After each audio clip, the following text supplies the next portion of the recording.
डॉक्टरों को भी चाहिए कि अपने ऊपर कोई शेख मुरब्बी रखो। बंबई के एक डॉक्टर को गलबा हो गया, हर वक्त रो रहा है, यहां तक कि तहज्जुद में मेरे साथ कुकू कुकू कुकू कुकू ऐसी आवाज निकाली कि मैं घबरा गया। वो तहज्जुद में अजीब रोता था, आम मुतदिल सेहत की रोने की आवाज नहीं थी, कुकू कुकू कुकू कुकू कुकू कुकू कुकू। मैंने कहा या अल्लाह क्या हो गया। और बाद में उसके बीवी बच्चों ने कहा ये हमसे लड़ रहे हैं, हर वक्त गुस्सा चढ़ा हुआ है, चैन नहीं है हम लोगों को। मैंने अपने शेख से अर्ज किया कि हजरत ये आपका मुरीद है और डॉक्टर भी है, आप इसे हुक्म दे दें कि अख्तर की मशवरे पर अमल करे। उनको बुलाया मेरे शेख ने, तो मैं जो हकीम अख्तर इलाज करे वो करो।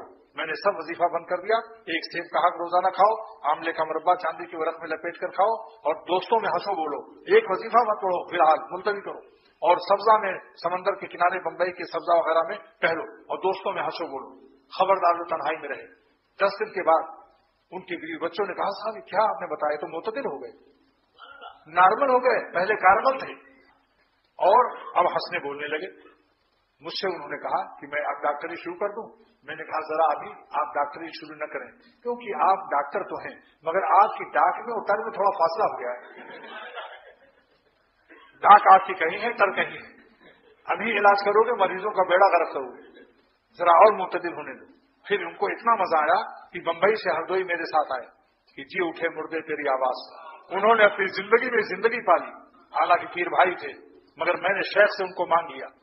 किसी के दर्द मोहब्बत ने उम्र भर के लिए, किसी के दर्द मोहब्बत ने उम्र भर के लिए खुदा से मांग लिया इंतखाब करके मुझे, किसी के दर्द मोहब्बत ने उम्र भर के लिए खुदा से मांग लिया इंतखाब करके मुझे।